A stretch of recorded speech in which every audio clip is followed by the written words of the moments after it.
Seperti biasa saya akan bacakan dalam bahasa Indonesia. Kita akan baca ayat 1 sampai 22. Seperti biasa bahasa Inggris ada di layar di belakang saya. If you have your Bibles, please open to it. If you only have it on your phones, and if your phones are too distracting, it's best you just follow the words as I read them or on the screen. Seperti biasa, bagi yang membawa Alkitab silahkan buka bersama-sama. Bagi yang hanya memiliki membawa Alkitab di HP dan HP terlalu mengganggu, silahkan simpan saja HP-nya dan ikuti sambil saya bacakan dan sambil ditayangkan di layar. Let's pray together before we read God's word. Sebelum kita membaca kebenaran firman Tuhan, mari kita berdoa.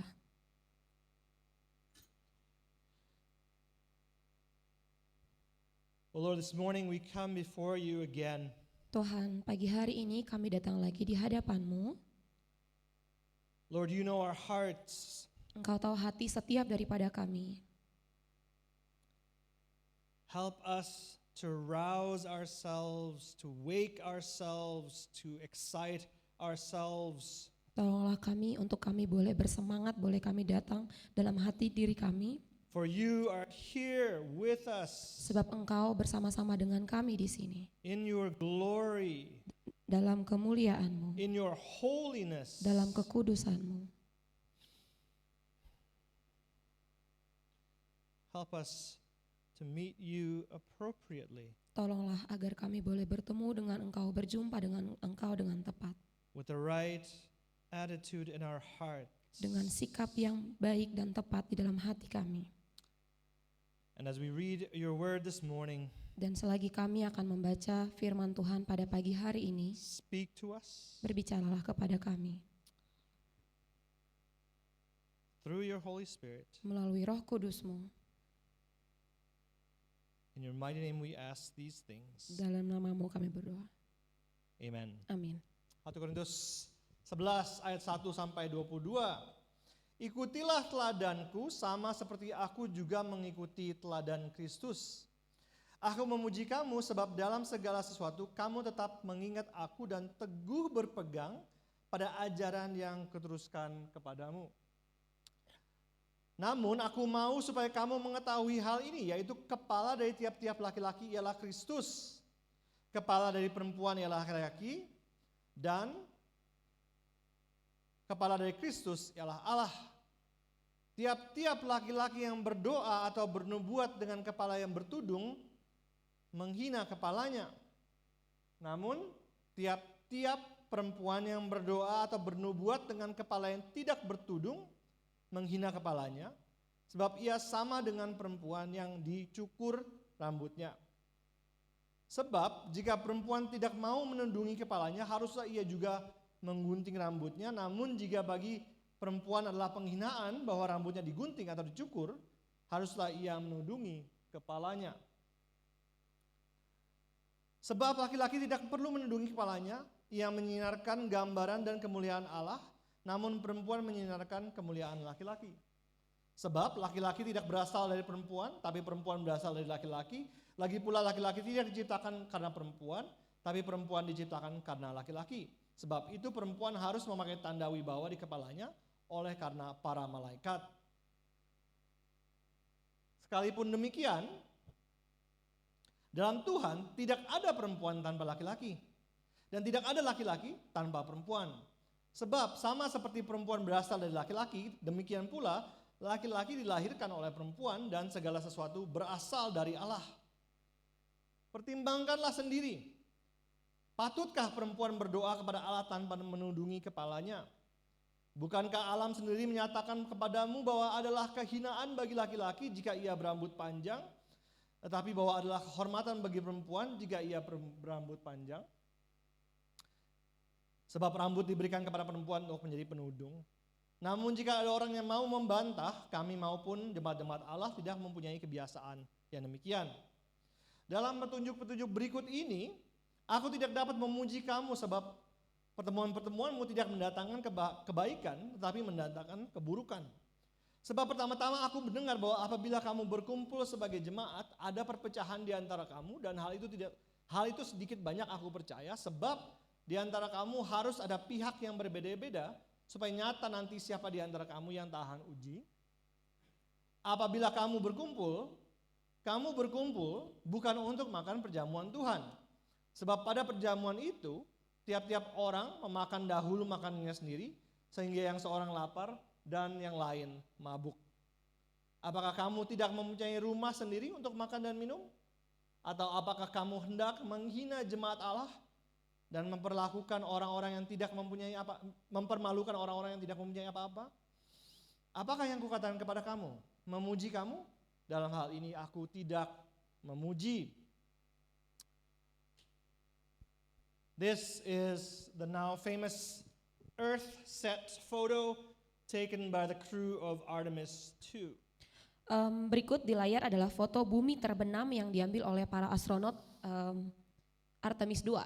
It was a lot of fun following their lunar mission a few weeks ago. Sangat menyenangkan mengikuti mereka mengelilingi bulan beberapa minggu yang lalu. I hope you saw at least this photo. They have lots on their website, but this photo especially from the far side of the moon. Harapannya Anda juga melihat hal tersebut setidaknya melalui foto ini di sisi jauh bulan.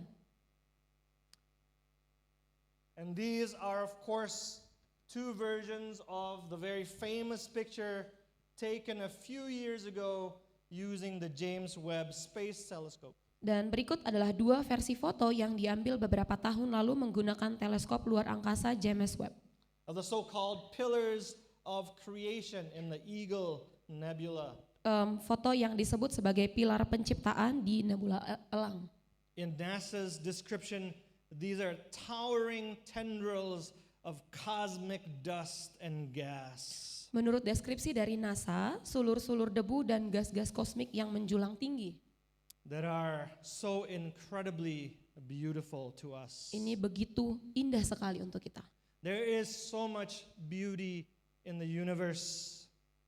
Ada begitu banyak keindahan yang bisa kita lihat di semesta ini. You don't have to be Christian or even religious to appreciate it. Tentunya kita tidak harus menjadi Kristen terlebih dahulu atau menjadi orang yang beragama untuk bisa menghargainya.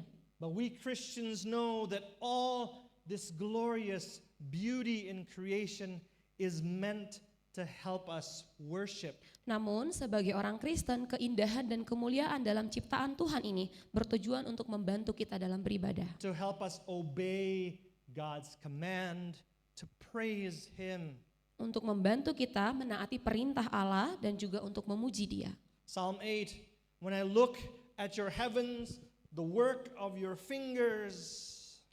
Mazmur 8, jika aku melihat langitmu dan buatan jarimu, the moon and the stars which you have set in place. Bulan dan bintang-bintang yang kau tempatkan. We should respond. Kita harus menjawab, O Lord, our Lord, how majestic is your name in all the earth and in all the universe. Ya Tuhan, Tuhan kami, betapa mulianya namamu di seluruh bumi. God commands us to marvel at His works and say, not just amaze, amaze, amaze. Tuhan memerintahkan kita bukan untuk mengagumi karya-karyanya dan berkata bukan hanya kagum, kagum, kagum. But holy, holy, holy is the Lord. Tetapi kudus, kudus, kuduslah Tuhan semesta alam. The whole earth is full of His glory. Seluruh bumi penuh dengan kemuliaannya. How is your relationship with the Lord? Bagaimana hubungan Anda dengan Tuhan? To put it simply, Untuk sederhananya, do you find the Bible boring? apakah Anda mendapati Alkitab itu sesuatu yang membosankan? Do you sometimes really struggle to pray? Apakah terkadang kita menemukan atau mendapati bahwa berdoa itu begitu sulit? Do you have a difficult time getting excited for worship? Apakah kita menemukan masa-masa sulit untuk memuji? Do you want to know why? Apakah Anda ingin tahu mengapa? Because you're not reflecting enough on God's holiness and God's glory. Karena kita tidak begitu merefleksikan kekudusan dan kemuliaan Allah.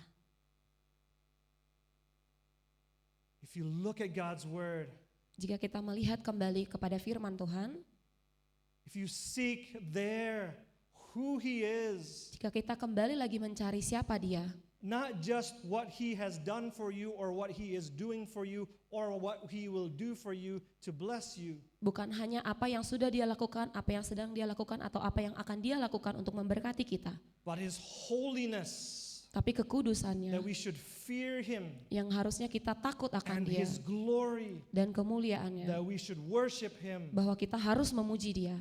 That'll really wake you up. Itulah yang seharusnya yang membangunkan kita.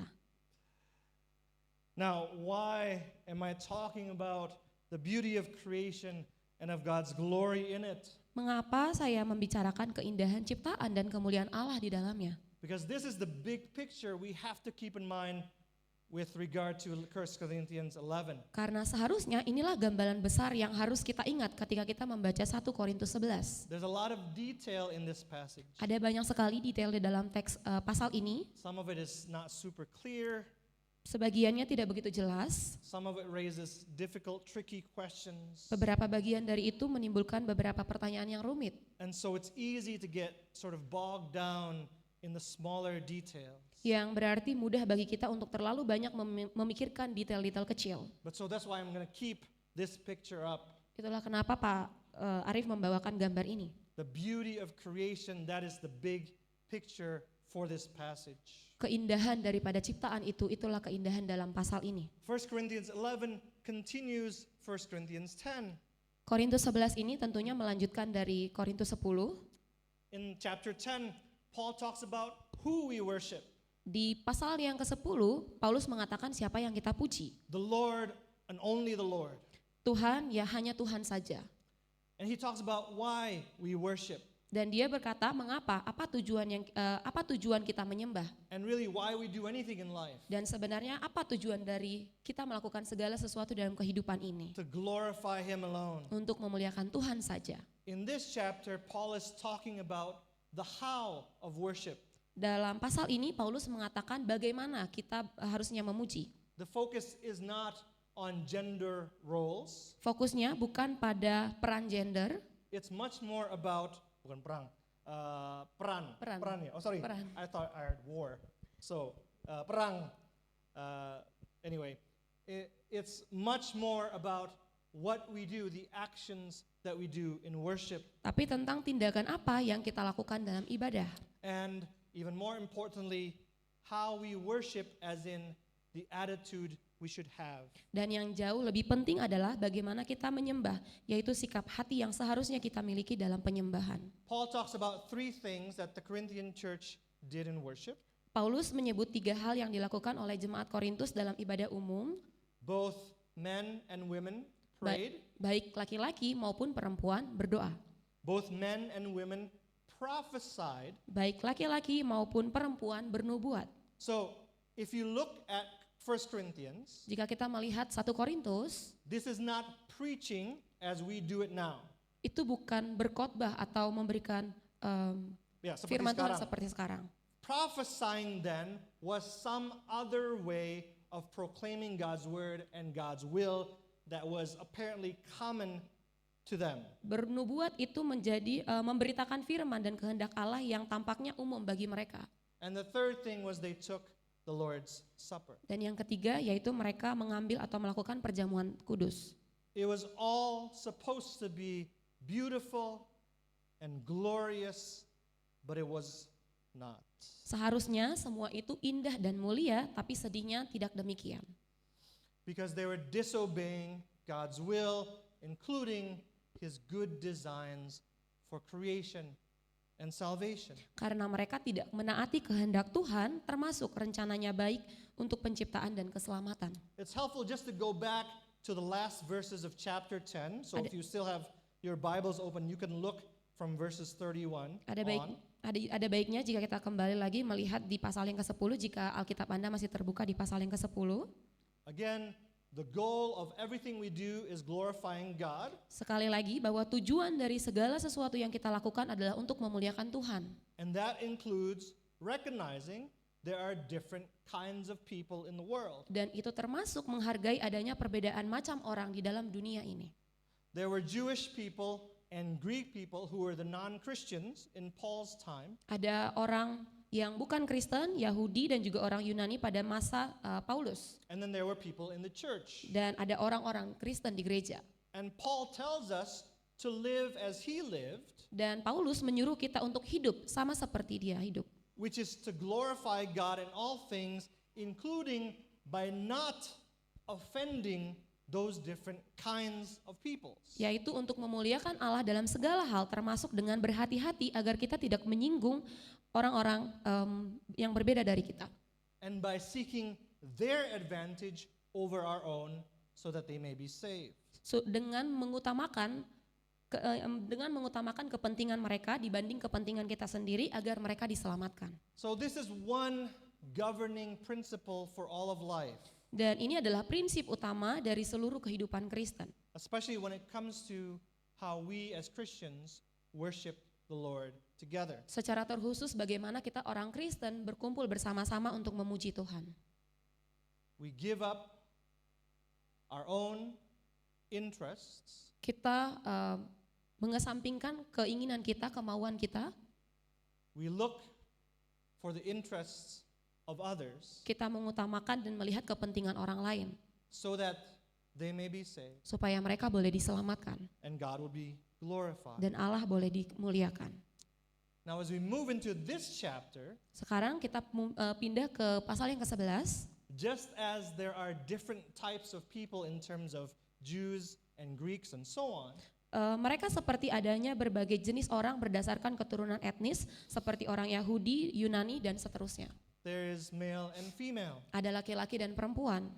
And Paul emphasizes again that male and femaleness together contain God's image and glory. Dan pada saat ini Paulus menekankan bahwa esensi laki-laki dan perempuan mengandung gambaran dan kemuliaan Tuhan. What Psalm 8 tells us Apa yang dikatakan di Mazmur 8 is that the beauty of God's image in us as men and women is even more beautiful than the beauty of creation. bahwa keindahan yang kita punya di dalam laki-laki maupun perempuan itu jauh melebihi dari ciptaan kita yang ada di dalam semua ciptaan. When I look at your heavens, the moon and the stars, Mazmur ke-8, jika aku melihat langitmu, bulan dan bintang-bintang, what is man that you are mindful of him? apakah manusia sehingga engkau mengingatnya? You have made man a little lower than the heavenly beings. Engkau telah membuatnya sedikit lebih rendah dari Elohim And crowned him with glory and honor. dan telah memahkotainya dengan kemuliaan dan hormat. God has crowned us with the glory and honor of his image that he does not give or bestow on anything else. Allah telah memahkotai manusia dengan kemuliaan dan kehormatan gambarnya yang dimana Allah tidak memberikan hal ini kepada selain daripada itu. And that glory and honor of his image is in us in our being male and female. Dan kemuliaan dan kehormatan menurut gambar Allah adalah dalam kita laki-laki dan juga perempuan. This is the foundations of the tradition that Paul talks about in verse 2. Inilah dasar dari tradisi yang disebut Paulus dalam ayat yang kedua. There is glorious beauty in both the things that men and women have in common and the differences that set us apart.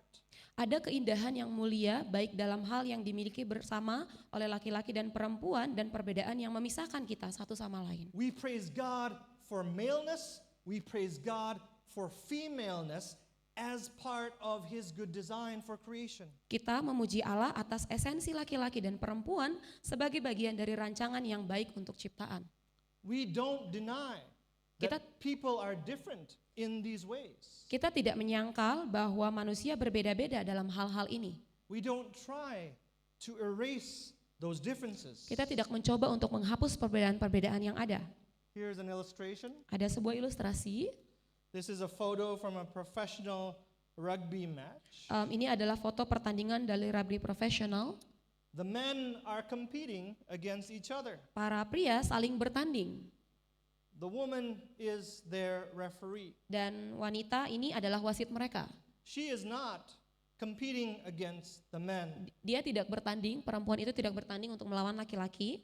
It is dangerous and foolish to insist, oh, men and women should have to be able to compete against each other in a highly physical contact sport like professional rugby. Sangat berbahaya dan bodoh untuk bersikap keras bahwa pria dan wanita harusnya dapat berkompetisi satu sama lain dalam olahraga kontak fisik yang sangat intens seperti rugby profesional ini. That's not being old-fashioned or outdated. Ini bukan berarti kuno atau ketinggalan zaman It's certainly not misogynistic, dan bukan saja mengecilkan kaum wanita. but it's also more than recognizing the obvious differences. Tapi ini juga lebih dari sekedar mengenali perbedaan nyata yang ada di depan mata kita.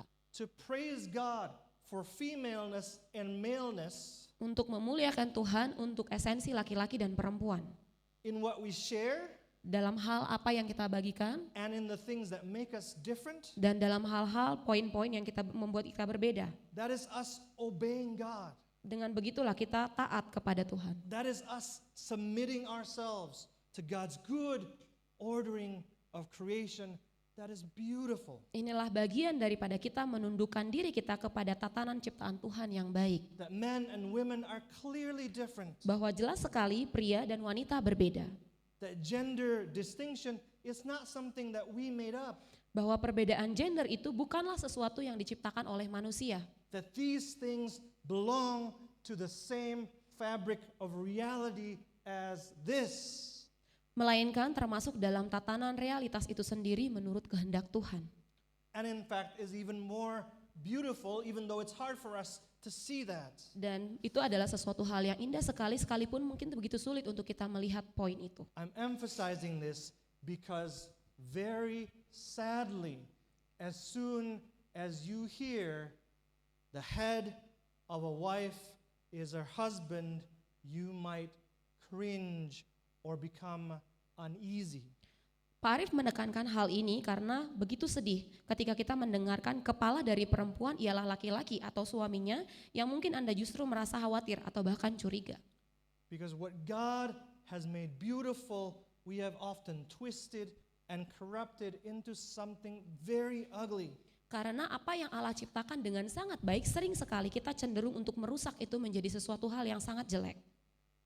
When we say the head of a wife is her husband, Ketika kita memberikan ungkapan kepala dari perempuan ialah laki-laki. so many of those ugly ways that we have, the ugly things that we have done to God's good creation comes to our mind. Akan ada banyak hal jelek yang akan datang ke pemikiran kita ketika mendengarkan statement itu. I'm sure you don't have to have me tell you. You can think of those things yourself. Tidak harus memberitahukan hal itu tapi silakan boleh kita pikirkan sendiri.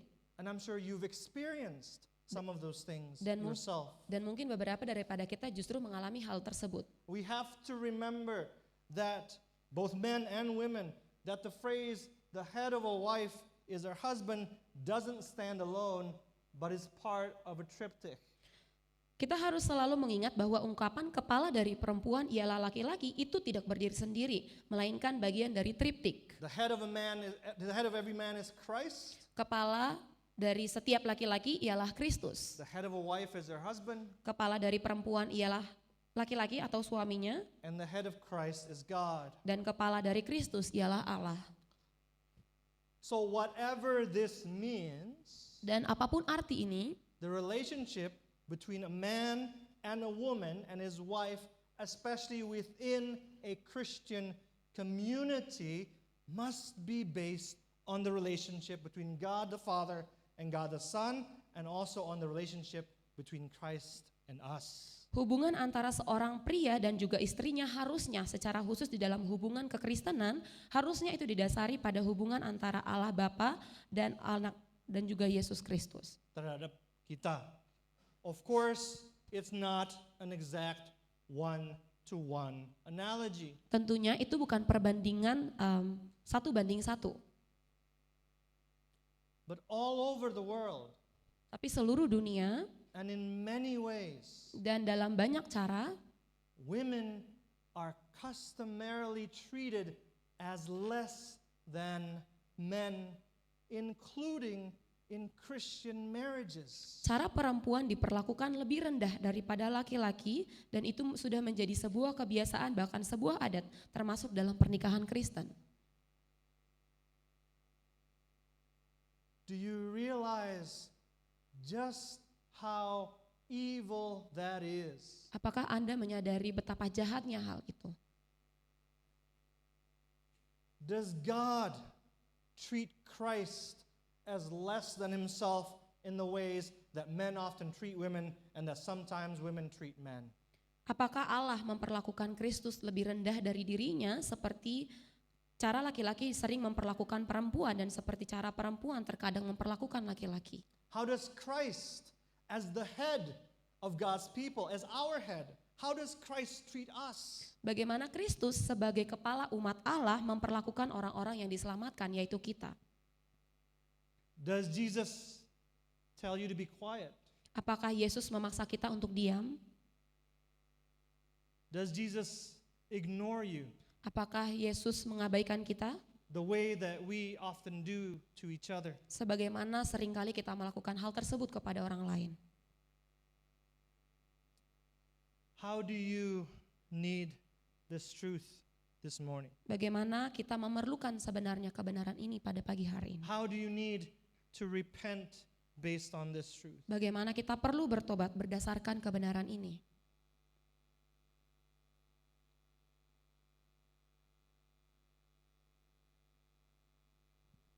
Do you ever really struggle with needing to be respected?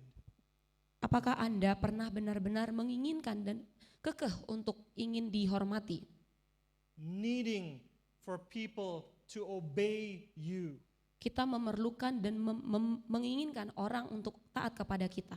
Ask yourself, Mari kita tanya diri kita sendiri. does God have to force people to worship him? Apakah Allah harus memaksa orang untuk menyembahnya? Does God have to force people to respect him, Apakah Allah harus memaksa orang untuk menghormatinya, to honor him, memuliakannya, to bow down to him? untuk bersujud kepadanya? Because he's not worthy of these things. Karena dia tidak layak menerima hal-hal ini. That's not God. Itu bukan Allah, That's us. itu adalah kita But manusia. just think about how our culture, our world tends to reinforce those feelings. Tapi mari kita melihat bagaimana sebenarnya kita dan dunia kita sering sekali memaksakan perasaan-perasaan tersebut. I deserve to be more respected and honored and for people to basically bow down to me more than I am. Aku layak untuk dihormati, disegani oleh orang-orang lebih dari apa yang aku dapatkan sekarang. And on the other hand, Dan pada sisi yang lain, some of you have been on the other side of this. mungkin beberapa daripada kita ada di posisi yang berbeda dari ini. Some of you have been repeatedly told and treated like you don't matter. Mungkin beberapa daripada kita sering sekali diperlakukan seakan-akan kita tidak ada harganya. That you're not worth listening to. Anda tidak patut atau tidak layak untuk didengarkan. That your needs don't count. Kebutuhan Anda tidak diperhitungkan, That your desires don't count as Kayak- much. keinginan Anda tidak begitu diperhitungkan, dipertimbangkan.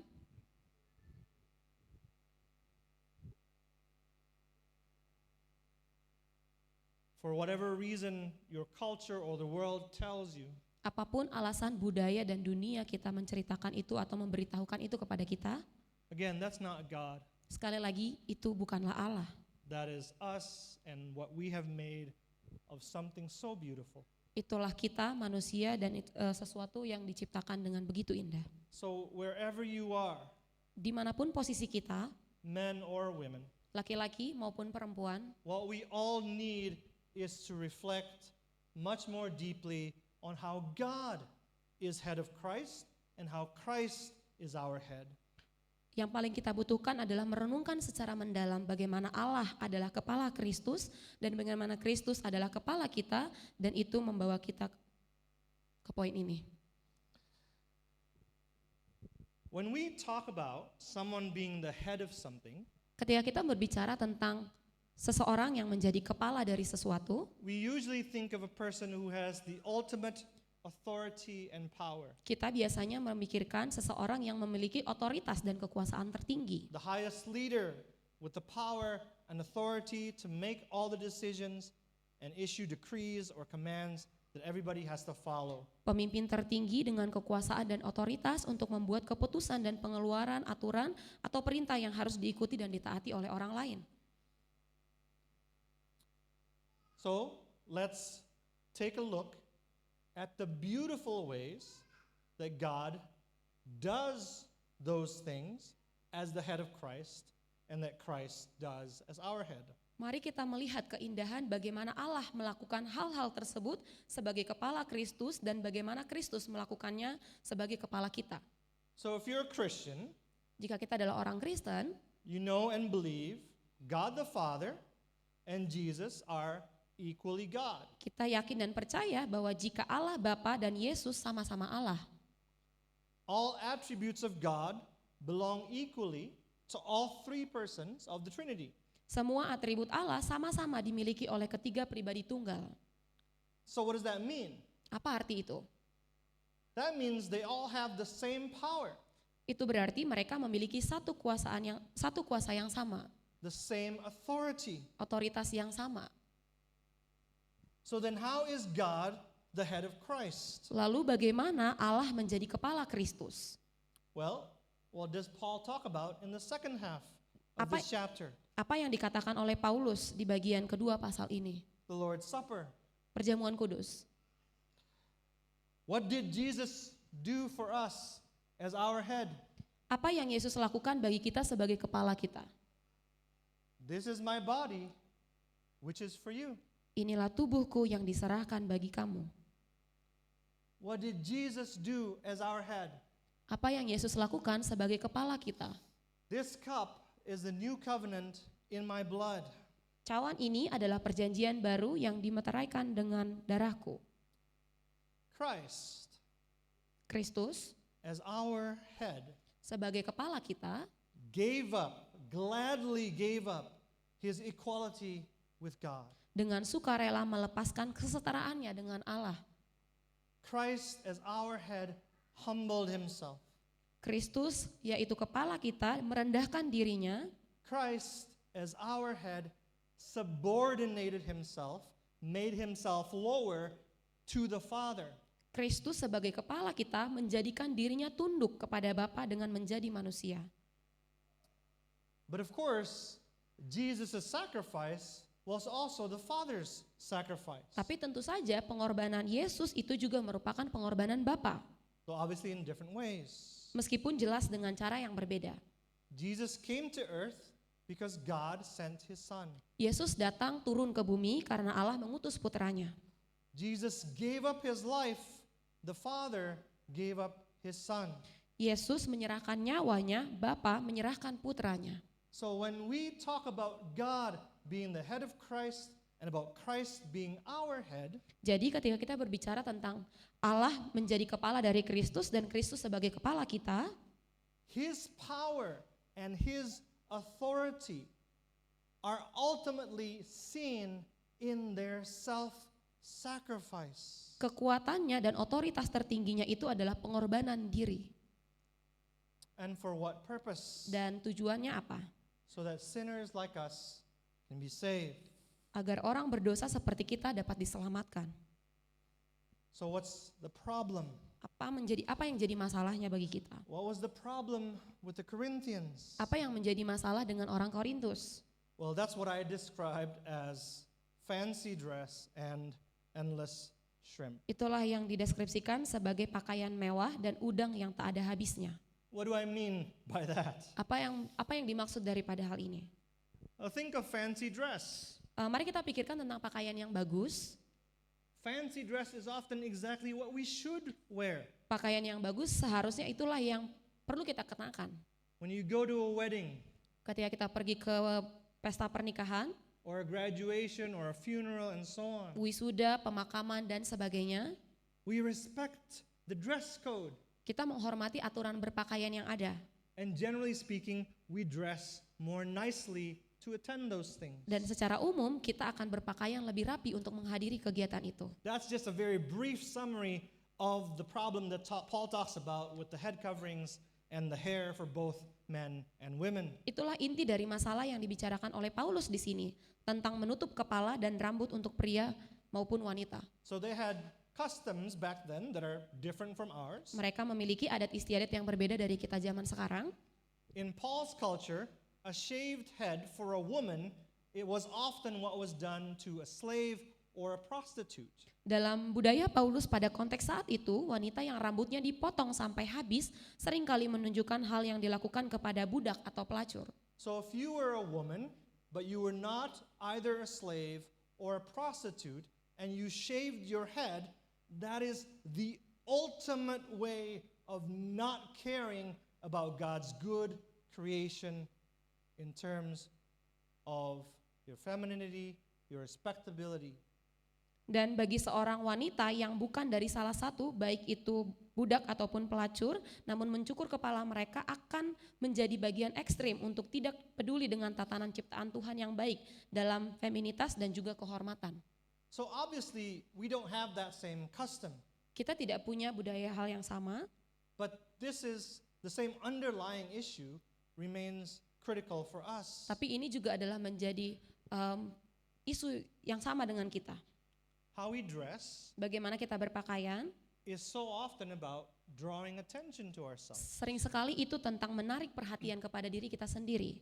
Look at how good I look Lihat. in a self-glorying, self-centered way. Lihatlah begitu bagusnya penampilan saya dalam sikap yang berpusat pada diri sendiri untuk memuliakan diri sendiri. Ladies, Bagi para wanita, would you attend your best friend's wedding purposely wearing a dress that was so over the top to make it about you instead of your friend who's getting married? apakah Anda akan menghadiri pesta pernikahan sahabat Anda dengan sengaja menggunakan gaun yang terlalu mewah untuk menarik perhatian kepada diri Anda sendiri? What if someone did that to you at your wedding? Bagaimana jika seseorang melakukan hal tersebut dalam pesta pernikahan Anda? How do we feel when our dads wear something that he's way too old to wear? Bagaimana perasaan kita jika ayah kita mengenakan pakaian anak muda? In lots of activities in life, we demand proper behavior, proper dress for ourselves out of respect for others, and we know that's good. Dalam aktivitas dan kegiatan dalam kehidupan kita ini, kita menuntut perlakuan yang pantas, kode berpakaian yang oke, dan juga pantas untuk diri kita sendiri. How much more in public worship? Secara terkhusus dalam pujian secara umum. Ibadah umum. And in the second half of the chapter, Paul talks about a similar issue with food. Dan juga pada bagian yang kedua, Paulus juga mengatakan tentang makanan. I use the phrase endless shrimp because there's a restaurant chain in the United States that used to offer a promo of endless shrimp. You can eat as much shrimp as you want. Pak Arief menggunakan istilah endless shrimp, yaitu makan udang tanpa batas. Ada sebuah jaringan restoran di Amerika Serikat yang dimana mereka menawarkan sebuah promosi di mana Anda bisa makan udang sebanyak Anda mau, sepuasnya. And as you can imagine, it drove that restaurant to bankruptcy Dan seperti yang Anda bisa bayangkan, itu akan membawa mereka ke dalam bangkrut. because people used to just stuff themselves. Karena itu akan membawa orang-orang untuk memberikan mereka kesempatan makan dengan sangat rakusnya. Paul says that the Corinthians used the Lord's Supper as an occasion to selfishly stuff themselves. Paulus mengatakan bahwa orang Korintus sering sekali menggunakan kesempatan momen perjamuan kudus itu untuk makan dengan sangat rakusnya At church, di gereja, without caring for anyone else. tanpa mereka memperdulikan orang lain In eating, dalam hal makan. each one goes ahead with his own meal.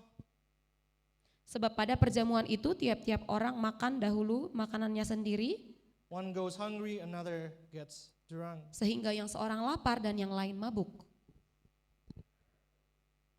Paul says this is not a small matter.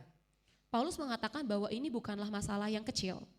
Doing something like this despises the church. Melakukan hal seperti ini sama dengan menghina jemaat Allah. And it humiliates those who have nothing. Dan mempermalukan mereka yang tidak memiliki apa-apa. Eating and drinking for your own selfish purposes instead of glorifying God. Yaitu makan dan minum hanya untuk diri Anda sendiri, bukan untuk memuliakan Allah. If you remember, Paul talks about this in chapter 10 as well. Jika kita kembali lagi apa yang dikatakan oleh Paulus di pasal yang ke-10, When the Israelites ate and got drunk at the golden calf ketika bangsa Israel mereka makan dan minum sampai mabuk di lembu emas, and committed sexual sin in that worship, dan mereka melakukan dosa seksual dalam ibadah tersebut, when we live as part of a church without caring for others and instead selfishly seeking our own interests and our own glory, ketika kita berada di dalam satu jemaat gereja, kita hanya memerlukan dan memperhatikan kepentingan kita, is to despise the church, itu sama saja dengan membenci gereja, and which is tantamount, yang sama saja with despising the Lord. sama saja itu dengan mengucilkan Allah. And Paul says that the Corinthians were punished in the same way as the Israelites. Dan Paulus mengatakan bahwa orang Korintus dihukum dengan hal yang sama. This is why many are sick and ill among you, Sebab itu banyak dari antara kamu yang lemah dan sakit, and some have died. dan tidak sedikit yang meninggal. Christians cannot accept not caring about things like dress code or table manners, Orang Kristen tidak mungkin tidak peduli terhadap aturan berpakaian atau tata krama makan, especially when it might distract other people from focusing on God and on worshiping Him. terutama ketika hal itu telah mengalihkan perhatian orang lain pada fokus Allah dan juga penyembahan kepada Allah. But the even larger point, Tapi poin yang jauh lebih besarnya, the relationship between God and Christ would never tolerate self-glorying. hubungan antara Allah dan Kristus tidak akan pernah mentolerir kemuliaan diri sendiri, Especially not at the expense of other people. terutama dengan menyusahkan atau menyakiti orang-orang lain. The attitude of my body, my choice has no place in the church. Sikap tubuhku, pilihanku tidak memiliki tempat di dalam gereja. First of all, it's not our body. Pertama, karena ini bukanlah tubuh milik kita sendiri. What did Christ do for you? Apa yang Kristus lakukan kepada Anda? He bought you with a price, Ia telah membeli kita dengan sebuah harga. which means we belong to Him. Dalam artian kita adalah milik Kristus. And as we see here, Dan sebagaimana kita melihat dalam bagian ini, when our attitude is my personal rights and preferences are more important than the worship of the whole body, ketika kita memiliki sikap bahwa pilihanku dan juga semua tentang aku, maka seluruh jemaat it tears apart itu that body. itu hanya akan mencabik-cabik atau memecahkan jemaat. So that's the fundamental error, Itu adalah kesalahan yang paling fundamental, which we can also apply to the thing about the head of a wife is her husband. dan juga ini bisa berlaku dengan suami yang menjadi kepala dari istri. When Miss Amy and I got married, Ketika Miss Amy dan juga Pak Arif menikah, I became much more convicted about my lack of spiritual maturity. Pak Arif jadi lebih Saya Pak Arif jadi lebih sayang dengan Pak Arif lebih sadar dengan masalah spiritualnya. ketidakmatangan spiritual saya. When we got married, that's when I seriously considered going to seminary. Ketika mereka menikah, itulah momen Pak Arif untuk benar-benar memutuskan atau mengambil langkah untuk pergi ke sekolah seminari. When I got married, that's when I really became much more serious about the Bible. Ketika mereka menikah, itulah momen ketika Pak Arif benar-benar begitu serius dengan Alkitab And about prayer. dan tentang berdoa. Why? Kenapa? Because what we see from this is that a man's role and privilege Karena dari sini kita bisa melihat peran dan juga privilege dari seorang laki-laki, a man's responsibility and his joy, tanggung jawab dan juga kebahagiaan seorang laki-laki is to lead his wife, his children, others into salvation in Christ. adalah untuk membimbing istrinya, anak-anaknya dan juga orang lain untuk menuju keselamatan di dalam Kristus In a self-sacrificial manner. dengan cara penuh pengorbanan. So men, Jadi para pria, that's a direct challenge to all of us. itu adalah tantangan secara langsung kepada setiap daripada pria. Those of you who are married or seeking to marry someday, Bagi siapapun yang sudah menikah ataupun masih mencari pasangan, as the head of your wife, sebagai kepala daripada istri, learn to be the head of your wife by imitating God as the head of Christ and Christ as our head. belajarlah menjadi kepala dari istri Anda sama seperti kepala daripada kita adalah Kristus. In how many marriages, including Christian marriages, are women expected to make themselves smaller so that the men, the husbands, can feel more important, can feel bigger about themselves. Dalam banyak pernikahan, bahkan ini juga termasuk dalam pernikahan Kristen, bahwa sering sekali pria menyuruh perempuan atau istrinya untuk diam supaya mereka bisa terlihat lebih dominan atau mereka menunjukkan kekuasaan mereka. Sang istri diwajibkan mengecilkan dirinya. Supaya apa? Supaya sang suami merasa lebih besar, lebih penting, lebih hebat. That is not Christian headship. Itu bukan menjadi kepala yang Kristiani. And then for the women, Dan bagi para wanita, right? The whole point again is to lead others to Christ, to salvation. poin secara keseluruhan untuk semuanya adalah untuk membawa orang di dalam keselamatan di dalam Kristus. So what this means for the women, for the wife, is to respond with full participation in that work. Apa yang menjadi tanggung jawab wanita yaitu dengan memberikan partisipasi secara penuh dalam pekerjaan itu.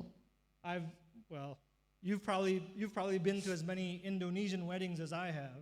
Mungkin sudah mengikuti banyak pernikahan Kristen di Kristen di Kristen Indonesia. How many weddings, Indonesian weddings, pray for that?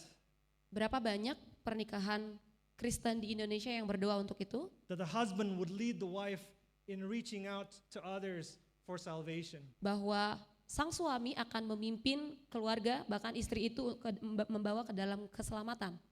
How much more often do I hear, okay, so now the wife is now responsible for handling the family's finances in a responsible way. Seberapa sering kita mendengarkan bahwa sekarang saatnya istri untuk bertanggung jawab dengan finansial dan juga hal-hal keputusan. And of course that the men are responsible for getting the finances in the first place. Dan tentunya para pria suaminya akan memenuhi kebutuhan finansial. And those sorts of things. Dan semua hal tersebut. That's not bad, of course. Itu tentu saja tidak hal yang buruk. It can be good. Itu bisa jadi menjadi sebuah poin yang But baik. this is so much more of what the image, the beauty of the relationship between men and women are meant to be in Christ. Tapi ini adalah sebuah gambaran yang seharusnya jauh lebih indah antara hubungan antara laki-laki dan juga perempuan. I had a theology professor in seminary. Pak Arif punya profesional di seminari. He's now 80 something. Beliau sekarang umur 80 sekian. He's written dozens of books. Sudah menulis banyak sekali buku. And I remember him saying one time that he only wrote his first book after he got married. Suatu hari beliau mengatakan bahwa beliau memulai untuk menulis buku pertamanya ketika dia sudah menikah. These dozens of books that have helped thousands of Christians. Banyaknya buku tulisan yang sudah dibuat ini itu membantu banyak sekali ratusan orang Kristen. Yes, he wrote them. Ya, dia menulis buku-buku tersebut.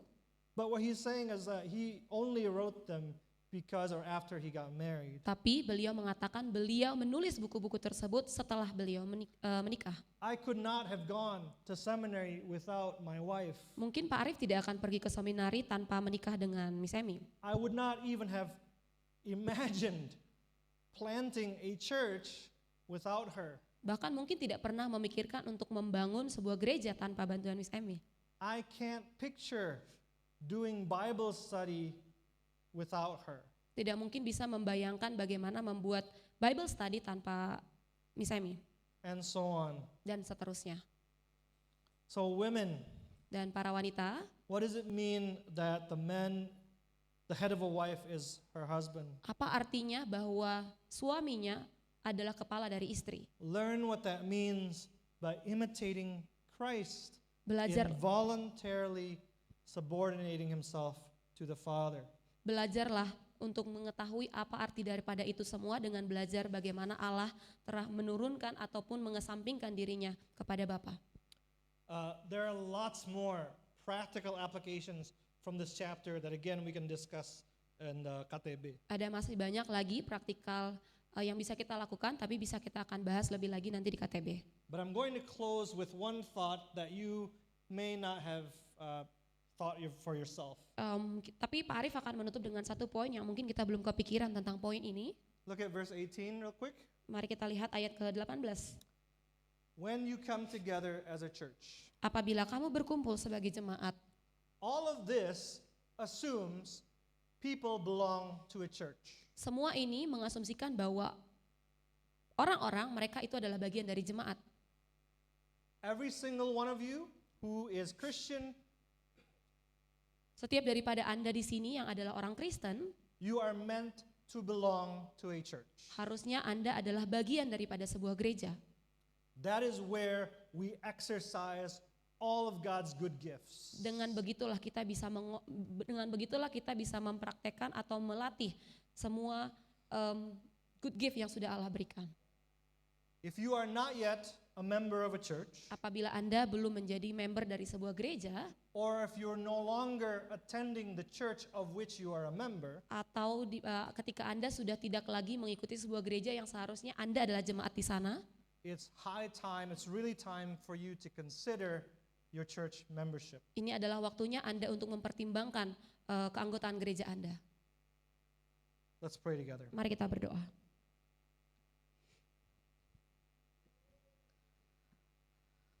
Oh Lord our God, ya Tuhan kami, please forgive us for turning your beautiful things in creation into ugly things. Ampunilah kami Tuhan, karena kami sudah membalikan keindahan yang harusnya Tuhan ciptakan menjadi hal-hal yang jelek. Help us to relate to one another as you intended. Tolonglah kami untuk boleh saling menjadi bagian dari satu sama lain sebagaimana Engkau menginginkannya. And we thank you, though we are still highly imperfect. Kami bersyukur bahwa kami masih tidak sempurna. You are making us perfect. Engkau yang membuat kami sempurna. As your church. Sebagai gerejamu. In your mighty name we pray. Dalam namamu kami berdoa. Amen. Amin.